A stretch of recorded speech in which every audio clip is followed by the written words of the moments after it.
अब पढ़ते हैं टाइप्स ऑफ लेज़र। तो हमें जो पढ़ना है वो बेसिकली 4 टाइप्स ऑफ लेज़र पढ़ना है। पहली है ruby laser, second one is ND YAG laser, third one is helium neon laser और फोर्थ जो है वो है अपनी CO2 गैस लेज़र। तो सबसे पहले पढ़ते हैं रूबी लेज़र। तो देखो, कोई भी लेज़र पढ़ रहे हो ना जब भी, तो ये कुछ चीज़ें याद रखो।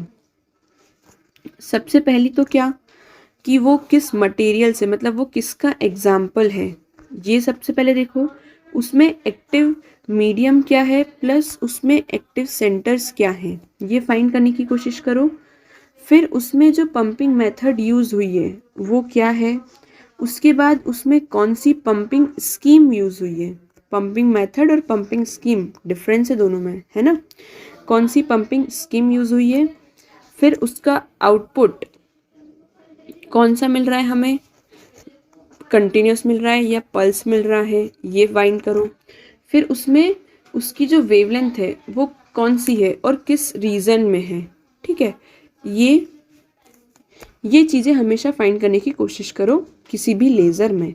तो यही सब चीज़ें हम फाइंड करेंगे, मतलब क्या होता है, बस यही चीज़ें पढ़ना है हमें कि क्या होता है इन सब में। तो सबसे पहले हम पढ़ते हैं रूबी लेज़र, ठीक है। तो रूबी लेज़र क्या होता है, इसमें ना एक एक्टिव मीडियम जो होगा वो किसका होता है, एल्यूमिनियम ऑक्साइड का। ये देखो यहाँ पर लिखा है एल्यूमिनियम ऑक्साइड का, और क्रोमियम होता है ना।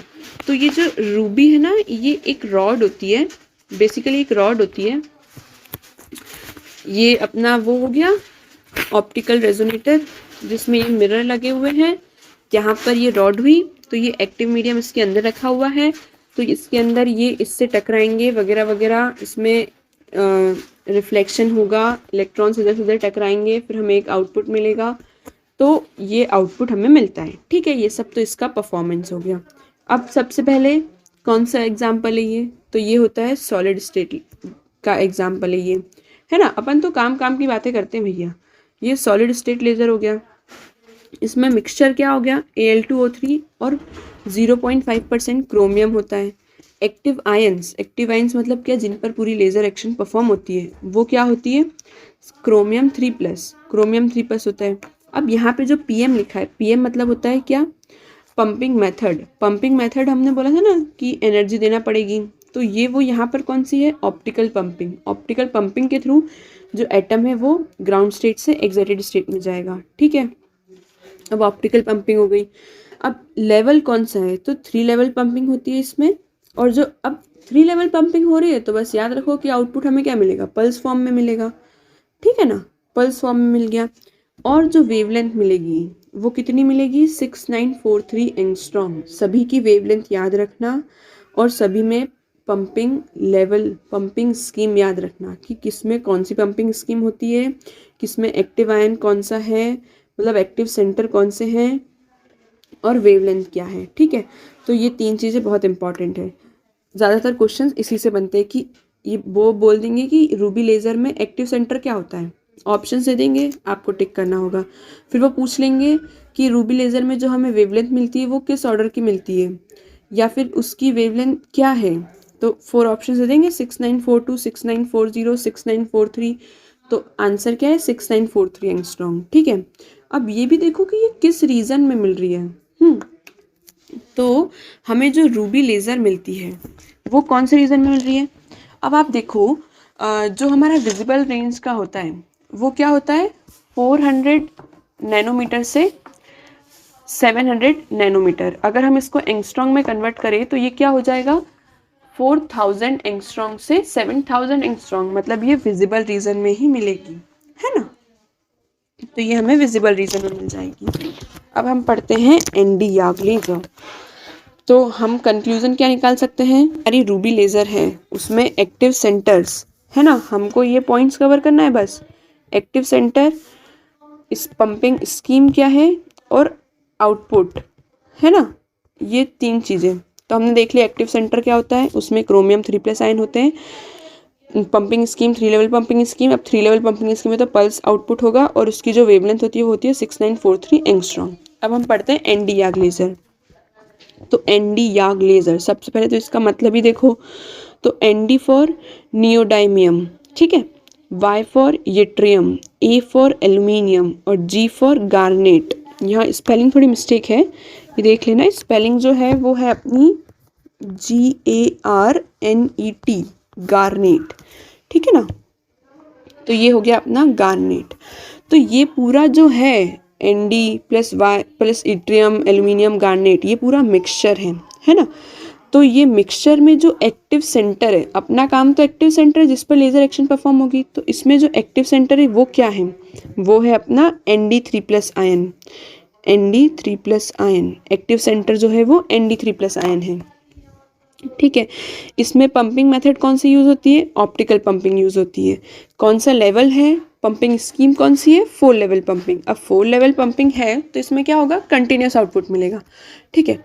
अब लेकिन इसमें क्या है कि हमें पल्स भी मिल सकता है।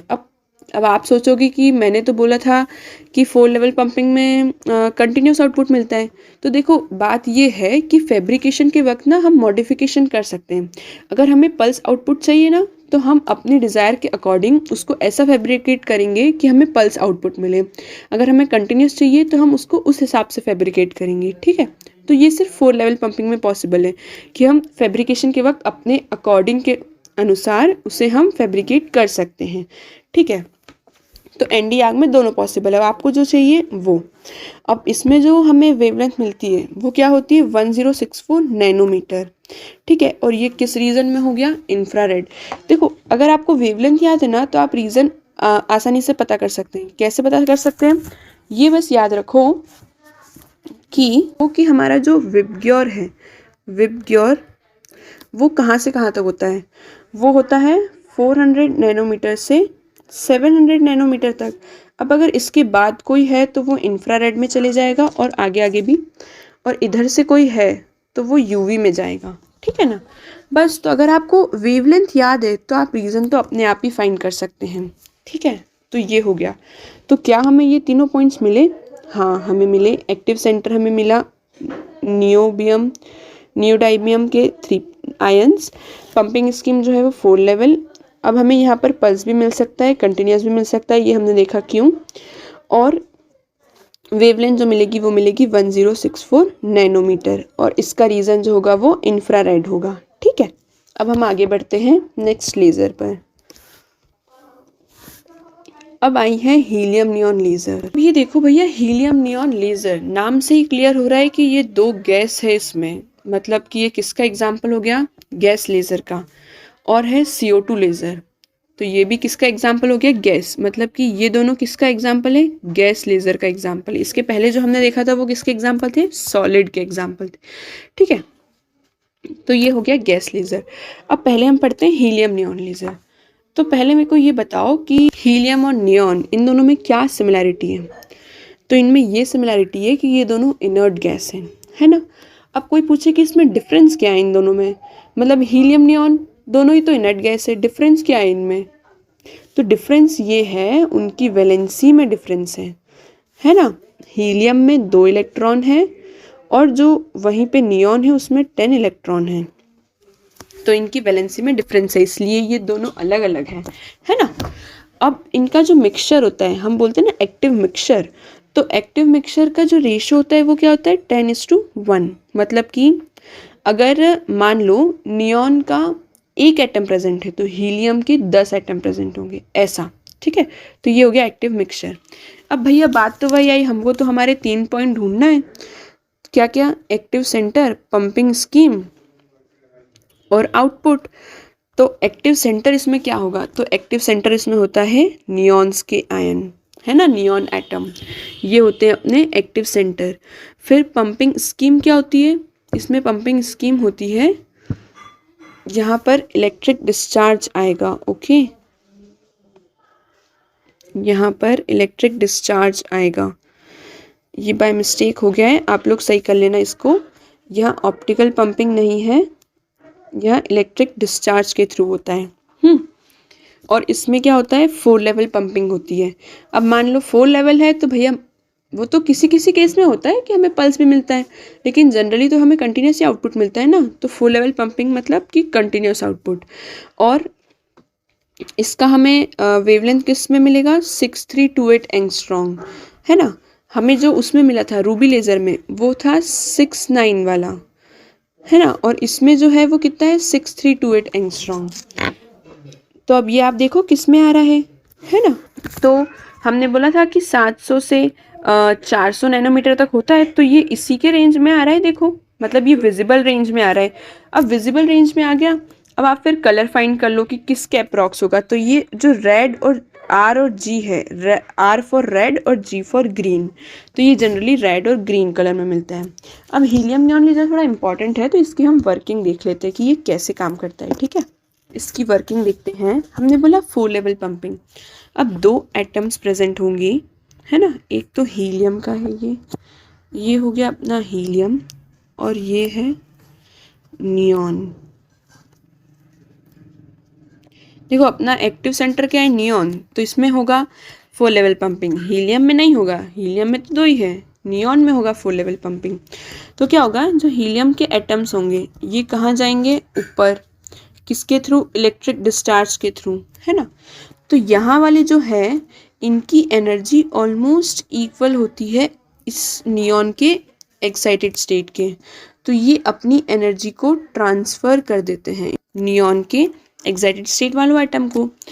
तो अब क्या हुआ, ये एनर्जी इधर ट्रांसफ़र हो गई। तो ये जो यहाँ के हैं, तो इनमें क्या होता है, ये कोलिजन होता है। क्या होता है, कोलिजन होता है।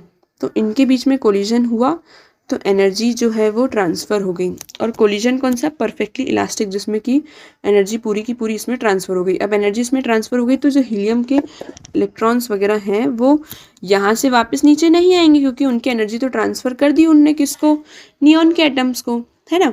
अब उसके बाद ये इधर आएगा नीचे, और ये अपना एक फोटोन रिलीज़ कर देगा। ये होती है, रिलीज़ कर देगा, जिसकी वेवलेंथ कितनी है, ये हमने क्या बोला, रेड में निकलेगा, रेड, ठीक है, रिलीज़ कर देगा बस। और ये फास्ट डीके हो जाएंगे ये सारे।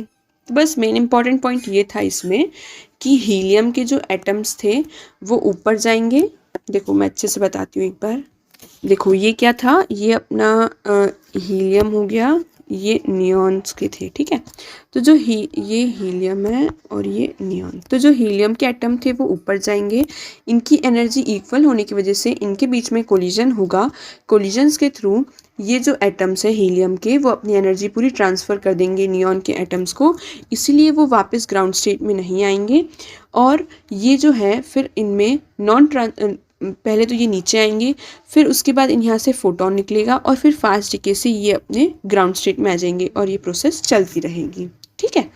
बस ये था। और यहाँ पर ना ये अपना जो ट्रांसफ़र होता है, उस ट्रांसफ़र को हम क्या बोलते हैं, रेजोनेंट एनर्जी ट्रांसफ़र, ठीक है। अब उसके बाद हम पढ़ते हैं CO2 गैस लेज़र। ये ना इसमें बहुत सारी चीज़ें हैं, लेकिन हम तो काम की बात करते हैं। क्या, वही अपने 3 काम, एक्टिव सेंटर, पंपिंग स्कीम और आउटपुट, है ना। तो देखो हमें सबसे पहले तो इसमें क्या होता है कि इसमें जो मिक्सचर प्रेजेंट होता है वो किसका प्रेजेंट होता है, CO2 का, नाइट्रोजन गैस का और हीलियम का, है ना।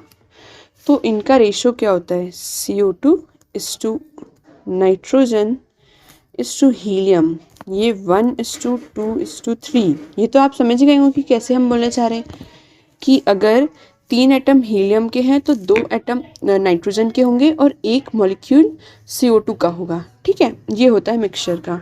इसमें जो एक्टिव सेंटर होगा वो हमारा क्या होगा, CO2 गैस, CO2 के मॉलिक्यूल्स होंगे एक्टिव सेंटर, ठीक है। और इसमें जो पंपिंग होती है वो 4 लेवल पंपिंग होती है। अब 4 लेवल पंपिंग है तो हमें आउटपुट्स क्या मिलेगा, कंटिन्यूस आउटपुट मिलेगा। हमें जो यहाँ पर आउटपुट मिलेगा ये 6328 नहीं आएगा, सॉरी फॉर दिस। इसकी जो हमें वेवलेंथ मिलती है वो 10.6 माइक्रोमीटर में मिलती है, ठीक है। ये आप लोग नोट कर लेना, ये 10.6 माइक्रोमीटर में मिलती है। अब ये एक काम और ये अब आप मुझे बताना कि अगर इसकी वेवलेंथ इतनी है तो ये कौन से रीजन में होगा। यहाँ पर जो लिखा है क्या वो सही है, या अगर गलत है तो आप कमेंट बॉक्स में बताना कि सही रीज़न कौन सा है। ठीक है, तो ये आपको मैं काम देती हूँ। इसके बाद हम तो देखो, अब बेसिकली हमने 4 कवर करे हैं, है ना। रूबी लेज़र हमने कवर कर ली है, एनडी याग लेज़र हमने कवर करा है, हीलियम नियॉन लेज़र कवर किया है, और CO2 गैस लेज़र किया है। तो बेसिकली आपको इनमें सभी में जो 3 पॉइंट मैंने आपको बताए, बस वही आपको याद रखना है सभी में। एक बार फिर से रिपीट कर देती हूँ। पहला जो है वो एक्टिव सेंटर की, एक्टिव सेंटर क्या है। फिर आपको पता होना चाहिए कि पंपिंग स्कीम कौन सी यूज़ हो रही है ना। सिर्फ एक ही में वो है कि एनडी याग लेज़र में कि 4 लेवल पंपिंग है, और उसमें हमें पल्स और कंटिन्यूस दोनों मिलते हैं। ठीक है, और जो लास्ट है वो हमें पता होना चाहिए कि आउटपुट। और अब आपको इतना पता हो जाना चाहिए कि अगर आउटपुट इस रेंज में मिल रहा है तो उसका रीज़न कौन सा होगा। ठीक है, बस ये 3 चीज़ें आप कर लो तो आपका ये लेज़र टाइप्स ऑफ लेज़र वाला पार्ट कंप्लीट हो जाएगा।